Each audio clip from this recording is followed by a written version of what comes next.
Сәкен Иманасов атындағы орта мектебінің 4-ші В сынып оқушысы Орал Нұры Мұқағали Мақатаев. Бүгін менің туған күнім, ойбай, мына адамдар неге жатыр тойламай, панкет жасап берер едім өзім-ақ.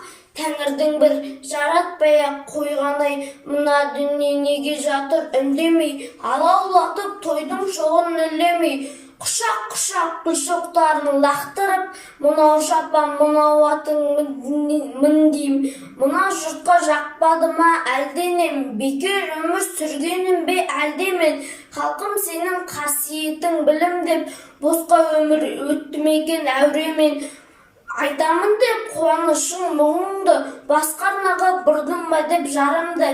Мен бәрібір өзіңменен бір болам, тойланбаса тойланбасын не дейін. Той күрмей-ақ, сый күрмей-ақ өтейін. Қаламымды бес маған бәйбіше, болашаққа арыз жазып кетейін.